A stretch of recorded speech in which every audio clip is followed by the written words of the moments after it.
Welcome to the Angels Win podcast with former Angels broadcaster Victor Rojas, featuring Geoff Stoddart and Chuck Richter. And now it's time to talk about some baseball. Victor, take it away. Welcome back to the Angels Win podcast, episode number 36. I'm Victor Rojas, along with Chuck Richter and Geoff Stoddart. So glad you could join us on this Saturday morning. It is an early morning. Cheers, everybody. Cheers. If you notice some puffiness and we're speaking more in like a golf tone, it's because it's hella early. For me, it's 9 o'clock for you, Chuck, correct? Yeah. And then 8 o'clock in the morning for Geoff. So, yeah, Geoff, I feel your pain. Got to do it. Got to do it. The fans want it.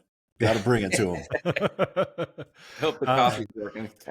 Kudos to you guys for picking up a star in Breezy Nolan to replace me. Last episode just couldn't make it back from the East Coast in time, and I understand you guys had a lot of fun talking about a lot of different things. And you probably, I bet you enjoy thoroughly, because like I'll go to a certain point, and if something really chaps me, I'll speak my mind about it. But when there's three fans, just like hardcore fans with no true connection other than just your fandom,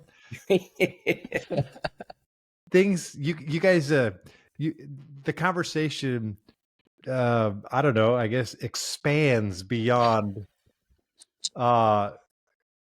not necessarily my comfort zone, but where I would rather not say certain things in public. How's that? Is that? That's me tap dancing. Yes, there were. I think I posted on the Angels Win website the next morning that I woke up and was like, "Did we really just put out a podcast that said that shit?" And, oh man. Oh well. Sometimes you just works. need to let off some steam and. Oh, sure. Vent a little. Yeah. It's not as if the Angels are tearing it up a quarter way through the season. And, it just seems like, look, it's a self-made mess, if you will. Even Jeff Fletcher, who is, I love Fletch, by the way. I think he is. Yes. He is a very cerebral, thought-provoking individual that you can have a discussion with. He's not baiting you to get into a fight or have it roll into something. It's more of, just providing facts and what he feels is his thought process. And his article in the Register this week, kind of a little more direct in the finger pointing of the organization, but which I think is basically covering what we have touched on for the last season and a half doing this podcast. And I don't know where this team is going right now. Look, and I know we're going to talk about, the quarter post. What is the quarter post of the season? I don't know the terminology. We just had the Derby. We should know this. Yeah, right. But there are issues with this ball club, and you could go back to the young players, as we said all along. Well, I won't speak for you guys. As I said all along, I'd like to see the progression of Neto, Ohapi, so on as Moniak to a certain extent. I know everyone got really excited about Moniak. I think there were some people clamor, "Oh, we should sign him an extension now." It's like, no, let's just wait. You have to wait. And I think the at-bats are great. I think Joe Adell is starting to feel a little bit more comfort in the batter's box. But we all knew that this was going to be a year of, and Shawnuel has taken a step back, if you will, from the standpoint of he got off to such a great start coming out of college, a mid-major college, that you knew that there was going to be some sort of regression. Major League Baseball, as tough as it is, and if you don't make the adjustments, it's the constant adjustment, right? Adjustment, readjust, so on and so forth. And I think that's part of the whole learning curve. That's why I felt going into the offseason that if you're going to go spend some money, spend it on guys that not only make you better, but also can bring out the best in the young players, because they needed to be at the major league level. You didn't spend any money. You sprinkled it in with you spent some money on the bullpen, but you sprinkled in some veteran guys, guys that have been released and the like. And I don't think that benefits the young players. The ABs and the opportunities are really paramount for all these guys. So they have to experience the struggles before that they can take the next step in their progression. It's just unfortunate that you're looking up in a kind of a mid division, and you're in last place. And is there some hope at the end of the rainbow here? I don't know. Maybe, you can maybe play a little bit better, a little more competitive baseball. I think that's something for a stretch of time where you could look back at a month and go, okay, well, look, we played 500, but that was a competitive 500, as opposed to what we've seen so far is like you get one game of a series that they play really well, then they crap the bed for 2 games or 3 games, and then it's like this vicious cycle that continues to evolve. And I think I think we saw some frustrations kind of boil over a little bit last week or this past week with Ron Washington in the post game on the failed suicide squeeze and so on and so forth. But that's just kind of where I'm at. And it's a shame that, look, I'm not dogging the Angels. They've won a couple games in a row. I can't believe it took 45 games to play your first game within the division. That's just ridiculous to me. That was wild. I mean, that's a completely separate subject, but like how you cannot in today's world of scheduling where it should be division in April, division in June, July, and division in September. Because I mean, if you're putting an onus on the division races, that's how to me, it's how it should be. It's like you want to have that at the end of the season, like, oh, it's all interdivision rivalries and matchups and stuff like that. And I know it's difficult because of the odd number of teams, but it's got to be some sort of a way of doing that as opposed to it's mid-May and you're playing your first division game. A little ridiculous. Sorry, I went off a little bit of a tangent there, but I was off last show. And so I had to make up for it somehow. And there you go. My 10 minutes, I yield the floor. Thank you for listening to episode 36 of the Angels Win podcast. Well, I mean, I think we've talked about this a lot. We talked about it in the last episode, as you mentioned, with Breezy. As fans, which, Chuck and I are, we've never worked for the team. We've never been part of the organization. I think that over the 20 years of the website, they've done a great job of bringing us in here and there to kind of, I would say, give voice to fans when it was good times and they wanted to hear those good voices. When it wasn't good times, we've been at arm's distance and they're not so open to hearing from us. But it's tough to be a fan right now. It's tough to get excited for this team night after night. It's not like the NFL where, your team can be really bad, but you're playing 1 game a week. So, you can get up for, somewhat excited for watching your team on a Sunday afternoon. When they're playing 29 games a month, it's hard to get excited night after night for them. And, we look at them right now. It's like, wow, they're on a real heater right now. They've got 2 in a row going and they're undefeated in the American League West. It's like, is that the stuff that we're building our talking points around? Yeah. But that's where we're at. And so, Chuck, I guess I would, throw it to you for as we look at where this team is now, what does success look like for the Angels in the balance of the 2024 season? I think Victor touched on a little bit is the progression of the young guys and getting them at bats and getting them innings. And really, that's the season in a nutshell. And I can get up for a game to watch the young guys on the field. Adele has performed much better. Shanuel didn't have a great game last night, but he had been hitting better. Neto's been on fire over those last 15 games. And in fact, over the past month, he's hit a lot better. He got out of the gate really rough, swinging at a lot of breaking pitches out of the zone. I think you got to like what you've seen from Canning in his past 5 starts. I think you got to like what you've seen from Soriano as well. Detmers, he needs to be more consistent. I mean, he's to me, he's really frustrating to watch because he's got great stuff. He just doesn't seem to make those pitches that he needs to get out of situations. And Tyler Anderson has been great.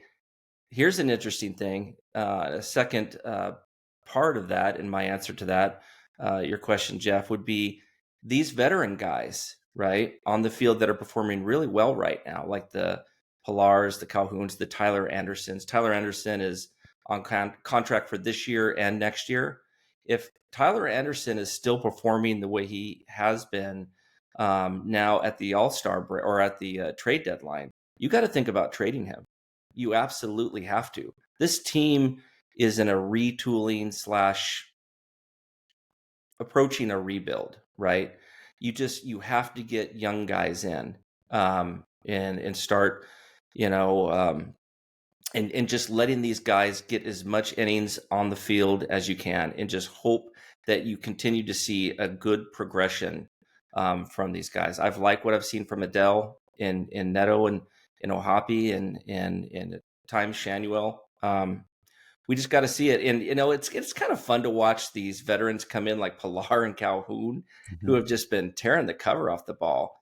And it's a good story for Calhoun, who said he kind of lost his way. I don't know if you saw that in his interview last night, that he just in the minor leagues. And this guy was, hitting 300 and, hitting home runs and clubbing a ton of doubles in the minor leagues, came up as one of the Rangers' top prospects. And It's originally Dodger, right? Yeah, that's right. Traditionally the Dodgers. Yeah, he was traded in the Darvish deal. Yeah, exactly. Yeah, Darvish, yeah. I think he was the key piece in that deal, if I'm not mistaken. He was the key piece. Yeah. In fact, I can't even think of who else was in that deal that made a name for themselves. But yeah. So yeah, and that's it for me, Jeff and Victor. It's just really just seeing these guys play. And I like watching minor league baseball. I like following the minor leagues and the Angels. And so seeing these young guys on the field and putting some quality at bats together in innings, that's it for me. I mean, that's why I'm watching. I think the frustrating part, and where fans really start to get frustrated is, and it was made in Fletch's article about what Artie said in the off season or in spring training. I think it was spring training, that he wasn't going to spend money just for the sake of spending money, that he were going to cut payroll. The timing of that is unique because most of season ticket money is taken on early, right? Because season ticket renewals come out at the end of the season, rolling into the off season, and so on and so forth. And then sponsorship dollars are what sponsorship dollars are. Most of them are multi-year deals. I'd imagine the Japanese deals kind of coincided with Shohei's contract, coming to an end. And then, depending upon if you re-signed them, you could redo those deals. But I think that's where the sentiment really becomes it's frustration to being royally pissed off at the organization. And I think, and I've said this a number of times, this is a fairly loyal fan base that doesn't demand a whole lot. It really doesn't. I mean, the base fan, from an entertainment perspective in Orange County, doesn't really ask for a lot. It asks for fair pricing. It asks for a nice environment. And for the most part, that's what Angel Stadium provides. It continues to do that. It's an opportunity to go watch Major League Baseball as an entertainment option in Southern California. And we know how difficult that can be because of the weather and all the things you can do in Southern California. So there's that challenge. I think you would have been better off for the long term maybe you take a ding at the gate, and they're taking a ding. There's no doubt they're taking a ding revenue wise, Sure. because that game day revenue is nowhere near what it has been or could be if you were actually winning. And by game day revenue, I'm talking about actual walk up ticket purchases, parking, concessions, merchandise, all that stuff. Because people just aren't showing up. Now, you could say whatever you want. Just because someone says there's 23,000 in the ballpark, that's tickets sold. It's not. That's not people butts in seats, if you will, Right. from a lingo perspective. So that number gets thrown around a little bit too easily. But you look at pictures and you could just tell that the 23,000 or 25,000 didn't show up, other than for the special events. But I just back to my original point. It's like if you just said, "Look, we didn't sign Shohei.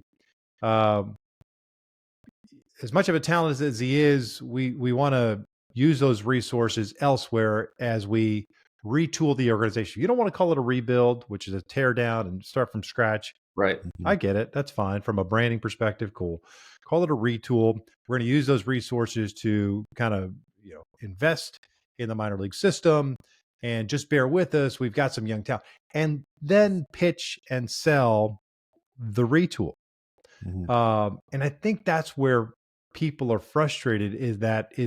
This should have been a bridge year.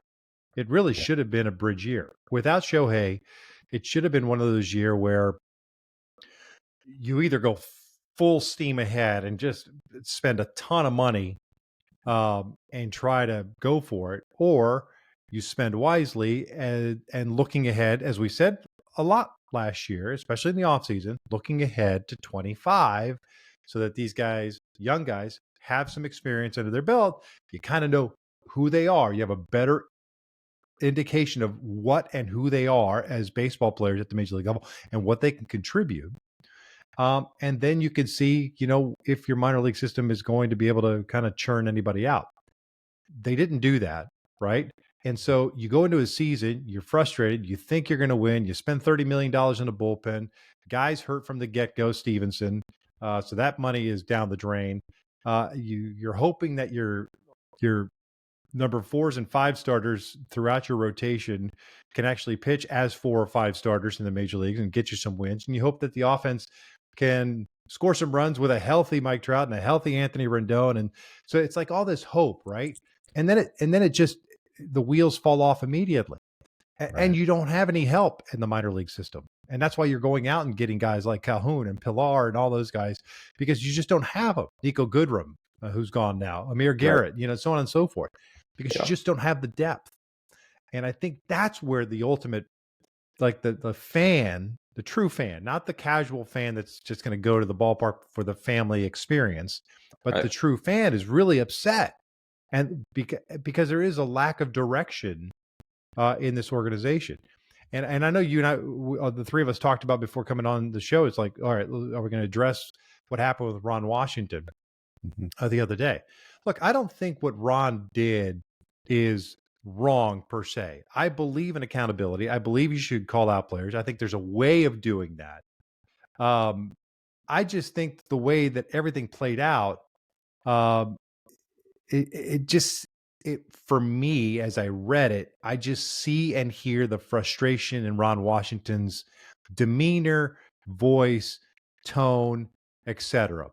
Because I don't believe that this is what he signed up for. I don't know what he was sold to get him to leave the Atlanta Braves.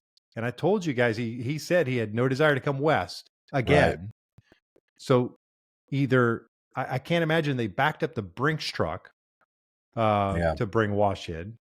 I'm sure they paid him handsomely, but I'm sure he was told, hey, we're going to do this, this, and this. And now you look around and it's like, now I'm in this mess. And it's like, how do I get out of it? Because you could, as any manager, you're basically playing the hand that's dealt to you. And so what I said the other day about the situation, it's more of it wasn't about, oh, he shouldn't have called a squeeze play. I don't think he should have called a squeeze play. That's just me personally. I'm not saying my opinion is right. I'm just giving you my take on the situation. I believe in holding players accountable. I believe in having guys that are bought in. But we're talking about the 26th man on the roster who you just inherited and has got 5 seconds with Ron Washington. Right. And who, by the way, has had 7 sacrifice bunts in 900 major league at bats. So you put him in that situation. So so it's totally his fault facing a left-hander who can't throw a strike or was struggling to throw strikes consistently. Right. In a situation where you have 1 out, the bases loaded in a 6-6 game, you're at home in the bottom of the 8th inning. Why wouldn't you take that into the 9th inning? That's just me, but that's just my 2 cents on it. So I took what he said and how he said it as more of a bigger problem than the squeeze play not being. To me, it was more of a shot of across the bow to like, this is the garbage that I'm dealing with, and I don't mean any disrespect to an individual, but I'm just talking collectively. And it just boiled over, and he said it. Yeah, that was my sense of it. I just think there's a time and a place for everything. That's why I said I didn't think he was going to lose the clubhouse over this, because it's he's a well-meaning individual in that he is trying to get the best out of these guys. But it's not as if this particular player was with Wash all off season or in spring training and got the feel for what he is. And everyone's working on bunt. Everyone talks about, oh, you're in the big leagues, you should be able to drop a bunt. Bullshit. Nobody bunts anymore. They're just now starting to get back to the bunting thing because it is something that you should use as a team to try to manufacture runs, move runners into scoring positions, so on and so forth. But guys, if you look at his career numbers, when he first signed, I think it was with the Mets, 2012. So what, 10 years ago, 12 years ago, right? He early on in his career was a bunter. He had 15 one year, 16 the next, and then it disappeared. Disappeared because it's not part of the game. So to expect that a guy who just came from a Braves organization to try to lay it down a bunt when he's only done it 7 times in 900 big league at bats, I think just stupid. Yeah. It's just a dumb expectation as a fan and as a coach to expect that be able to do that. That's just my 2 cents. I don't take anything else from it, but that's where I think the frustration lies. I think Wash is really frustrated about things, as fans are, because of how things have played out this offseason. So, Chuck, Wash got lit up pretty good on Twitter that night and the next day based off of what he said. But I thought as Victor mentioned, we were chatting a little bit about it before we started recording. I thought you had some good points about how he handled it the next day and how the player did and how the team's done since. Why don't you share? Yeah, I mean, he could have benched Luis Guillorme, but he didn't. He put him in the lineup the next day. He went, I think, 2 for 2 or a walk, or 2 for 3 and a walk. And so that shows me that he wasn't pissed off and like, you didn't do your job, I'm benching you, right? He put him in the game. And so have a choice. Who else is he going to put in? Where's he going to go? He's going to go down to the minor leagues to get some other replacement. Which is another part of the problem, right? And to your point on the frustration part, well, let me back up a little bit. I think that from Ron Washington's vantage point, right, on that bunt, because I think he really snapped at Fletcher when Fletcher went, hey, Jojo Romero was not in the strike zone and whatnot. And Ron Washington snapped at him to the point that, he was all over the strike zone. I'm like, no, what strike zone are you looking at? Because, so my point is the way Guillorme stabbed at that ball, right, the attempted bunt, it could have, from Ron's vantage point, looked like it was a half-hearted attempt. And when you put on a suicide squeeze, you really do have to go all in, right? Because you got to at least foul that ball off if you can't get the bunt down, right, to stop the runner from getting just completely nailed at the plate, right?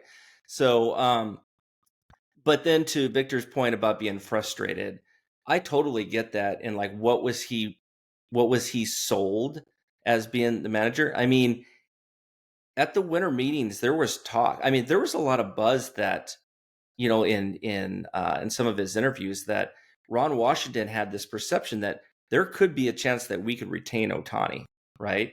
There was that. There was also free agents, major free agents still available. And whenever there was talk, he was like, well, I'm talking to the boss. I'm hoping we can get one of these guys. So I don't think he went into this when they were negotiating for him to be a manager to say, oh yeah, we're only going to spend 30 million. It's only going to be on relievers, and it's going to be, we're going to have to go all in on the youngsters and hope our older vets can stay healthy and stay on the field. And we're not going to sign any of these marquee guys. I don't think he was sold that at all. I don't think that there was a message to him in those negotiations to become manager that we're only going to spend $30 million or so on a bullpen, and that's it. And then bring in guys like Aaron Hicks. After losing Shohei Ohtani and thinking that you're going to replace Ohtani's production on the mound and at the plate with the likes of Aaron Hicks. And Miguel Sano, reclamation project. Sano. I mean, it just Yeah. the list goes on, and I think you're right. I think that's the frustrating part of it all for everybody that follows the Angels is, wouldn't you be a little upset? And Yes. look, before you say about the whole young player thing, I think Wash is the perfect guy for young players to try to develop them and give them the confidence and the pat on the backside and so on. But I think he was hoping that he had some little more reinforcement, from a veteran perspective, guys that with some track record, guys that if we're going to spend some money, go spend some money on guys. And I'm not saying just waste money, but the right people that were out there. And, unfortunately that didn't happen. And so like now you're really left as you look at not only this year and maybe they turn things around, maybe they become competitive, catch lightning in a bottle. Anything can happen, right? It's just mid-May, towards the end of May now. Anything can happen. But if you zoom the lens out and you look at this roster, look at the minor leagues, like who is there? And then, I don't know if you saw the Angels pick 8th this year in the draft, correct? And was it Keith Law that had a kind of a projection where they start slotting guys? And that's to me such a crapshoot. Other than the top 4 or 5 guys, and very hot, offensive heavy early. I think it's offensive heavy. You got a couple arms that are pretty special in the top 5, 6. But had the Angels, Keith Law had the Angels taken a pitcher. Coastal Carolina? Was it Coastal Carolina or Eastern Carolina? I don't remember which one, but it was a mid-major, and with the idea of maybe getting him to the big leagues as soon as possible. I don't know. Look, if Paul Skeens went to spring training, started the year in the minor leagues before getting a couple starts in the big leagues, I think anybody who you draft should go to the minor leagues to get some seasoning. I just don't.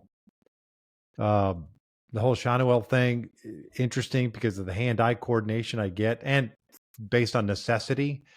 Right. I guess if you're the Angels, what do you have to lose, right? Other than the psyche of a young man, then you better make sure that that is really locked in, so that whatever failures he does experience early on, after being at such a high at the collegiate level, if he does get knocked around at the big league level, that he's able to bounce back and use it more as a tool for the future and getting better. That's the one thing I just want to make sure that the Angels do. Because I had seen early on that maybe J.J. Weatherholt would be around at the 8th pick. He's the shortstop. Yeah, he's projected to go to the Angels in a couple mock drafts. Yeah, I mean, it all depends on how it all plays out. And now, and JJ was hurt early on this year, and so he's just now turning it on in the second. He was such a great hitter last year. He had a great year last year.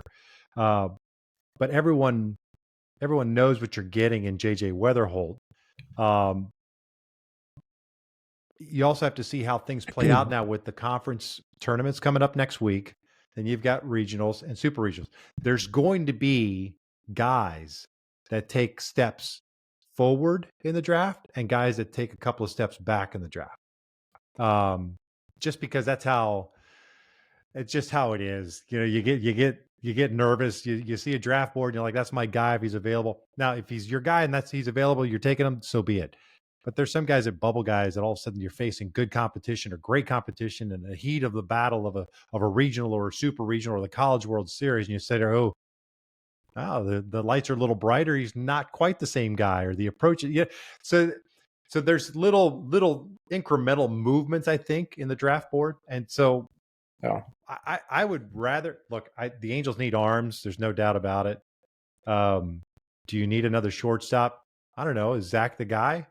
And if you get a guy like JJ Weatherholt and he becomes more of a true shortstop, do you move Neto over to second base? And then now you've got a young tandem. And so you always build. I've always been told this. I've always believed this. You build up the middle, right? Catcher, middle infield, center field. Those are your marquee athletes, right? Yeah. And I just want some sort of direction for the Angels to be able to turn things around, because you got nothing in the minor leagues right now, and you've got 20 picks. That's it, assuming you sign them all. What I don't like, I had a Keith Laws thing talking about maybe saving some money with that first pick. And that's why that kid, I forget the kid's name, the pitcher from a mid-major, becomes the option there.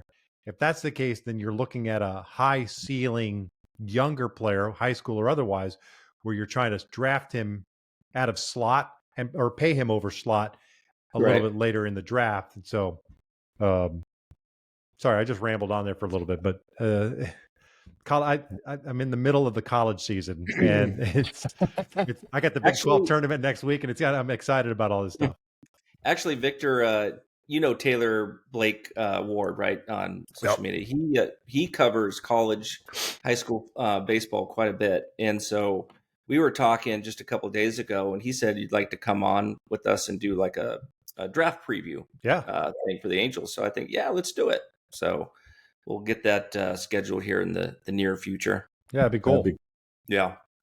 All right, guys. Well, we're just about at time here. We said we'd give grades. So the Angels are 28% of the way through the season. They're currently 17-28. They're in last place in the AL West, one game behind the Sacramento A's.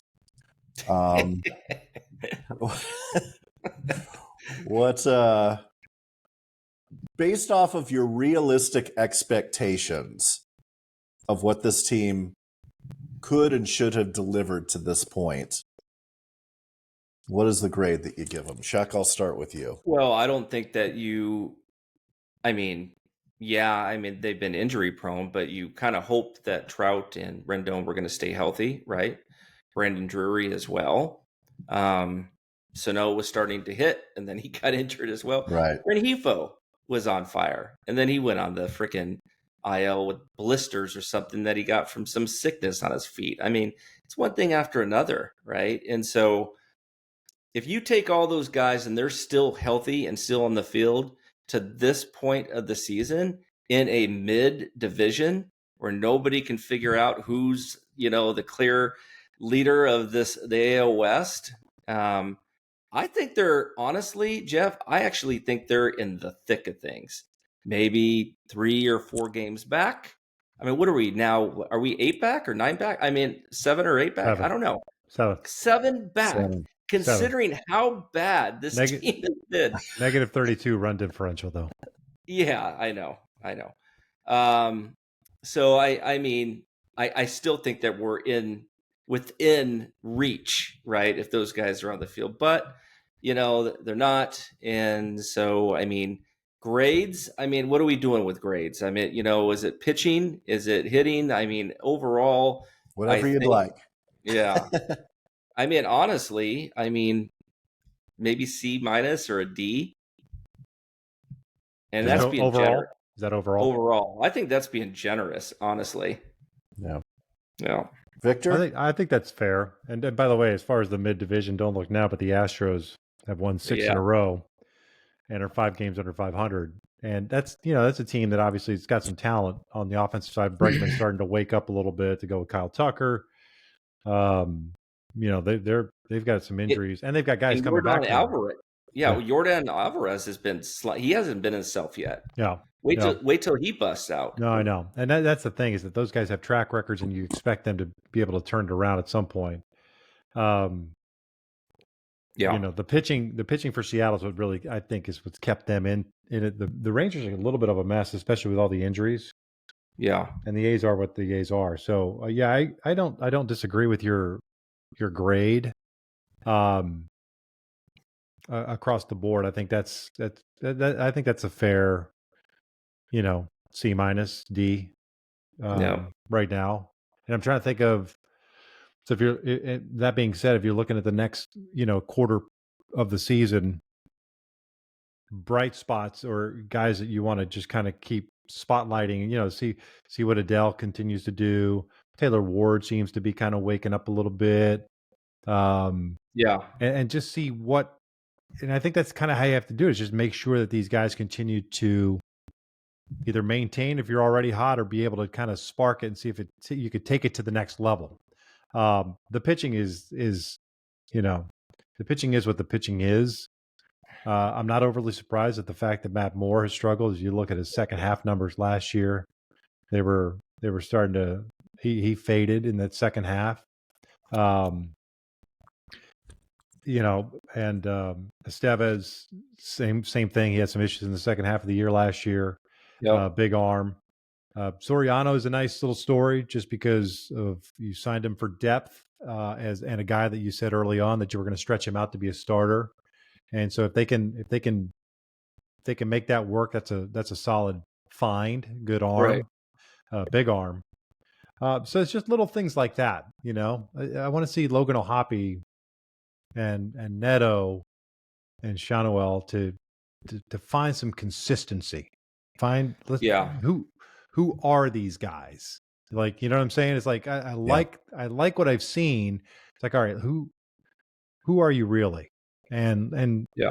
let's see and go from there. So I that's what I'm hoping for in the next quarter part of this season. Yeah. I haven't How looked about at you, the Jeff? schedule. Does it? Well, and that's the other thing too, Victor, I didn't bring up. I mean, they had a really tough first quarter of opponents, let's Oh, face it. oh. I mean, some really good teams they Well, had to that's play. it. And we early on we talked about that when they swept the Marlins. It was like, big deal. They swept the Marlins, but Right. and they faced the Orioles and all that. That's where I want to see really the true personality of this ball club, because I mean, look, you beat up Lance Lynn, and you just took care of Andrew Heaney. You know what I mean? And the Rangers with their struggles. I'm not knocking the wins, but it's like, the true test is when you are facing good teams with good pitching and you find ways to win. And I'm not talking about sweeps. I'm not saying you have to go run off 12 in a row. Series after series, win series consistently. That to me is when all right, these guys are feeling it and there's some good mojo. But you win one, you lose two, you win one, you lose three. It just, that whole seesaw thing, that's where the frustration comes. Sorry, Jeff, what's your grade, buddy? No, I agree with you guys. I think I'm going D plus D. I honestly not going to flirt with the C minus. I guess if I wanted to give, a measure of grace because of all of the injuries that Chuck mentioned to some key producers on the team, you could probably talk me into a C minus. I'm not feeling that though. I think the biggest thing that continues to be disappointing season over season is the pitching. It's not good enough, and we see glimmers of hope from some of the guys, but we're not seeing, in my opinion, the progression we need. To think that any of the guys on this roster are any more than a 4 or 5 pitcher, and we've got a starting rotation full of them, and we're seeing the results of that. None of them are over 500. It's That's the frustrating part about it too, Jeff, is that you have, talking about the starting rotation outside of Tyler Anderson, because he's a veteran, right? You have zero stress if you're Griffin Canning, Reed Detmers, Patrick Sandoval et al. You have zero stress. There's nobody behind you. Like you're Mhm. not looking over your shoulder and the opportunity of losing your spot in the rotation. So it's like, to me, like that's the biggest opportunity in the world. And maybe Griffin's starting to turn a little bit. Yep. You He know, is. Griffin, you know, I think Griffin, I don't want to get into go down a rabbit hole, but you guys know what I'm saying, right? You have zero stress. Mhm. Like here's your job, and just go do it. Just Yep. get better. Go find it, figure it out. Let's get better. Might that be part of the problem, though? Is that there isn't enough competition of guys Maybe. pushing each other? Maybe, or perhaps, which I've said quite a bit, maybe they are who they are. Right. They're 4 and 5 starters. Mhm. They're numbers 4 and 5 starters. That's okay. It's tough to win in the big leagues with a staff full of 4 and 5s. Yes. Right. They do need to get a true ace in the next offseason. And maybe they can get Corbin Burns, a local guy, to sign him, and they'd have to back up the truck with some money to get him. You're gonna have to spend money elsewhere, though. I mean, you can't. You're Right. not Right. You're not one ace away from anything. Sure. What the third wild card spot? I mean, like, what do you? I guess. But if you're going to do that, then you better make sure that you are supplementing the offensive side as well.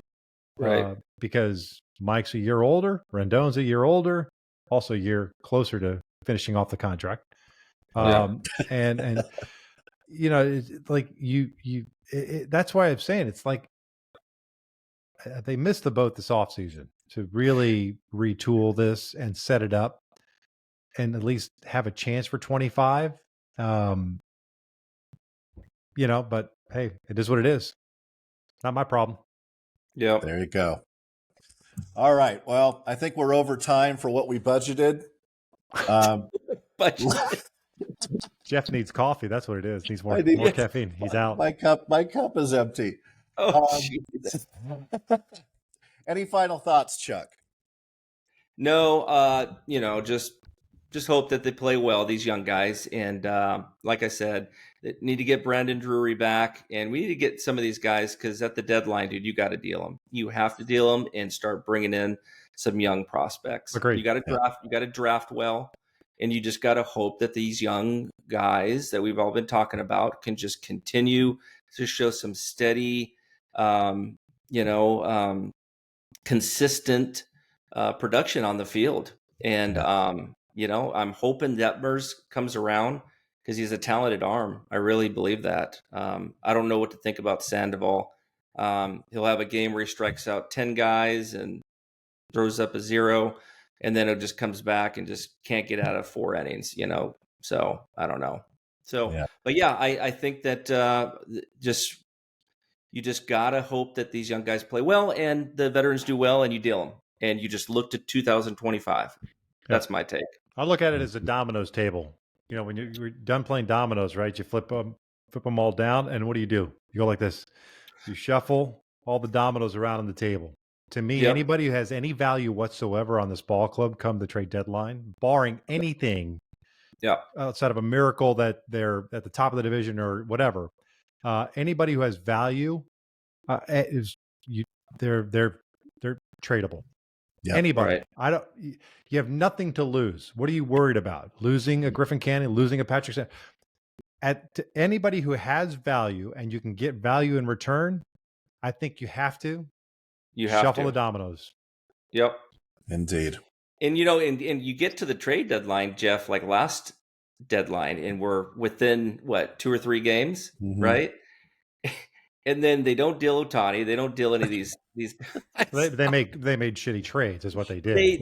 We gave up really good prospects, and so I just hope, it's one of those things, you want the team to win, right? But at the same time, as fans, we want them to win consistently year after year, right? So, indeed, it's called sustainability. Yep.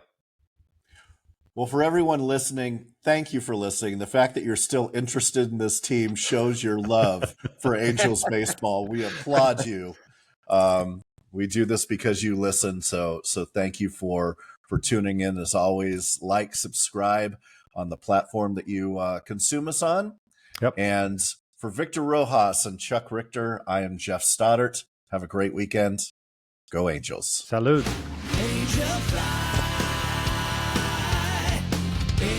Thank you for listening to the Angels Win podcast with Victor Rojas, Chuck Richter, and Geoff Stoddart. Go Halos and drive home safely. Say goodbye.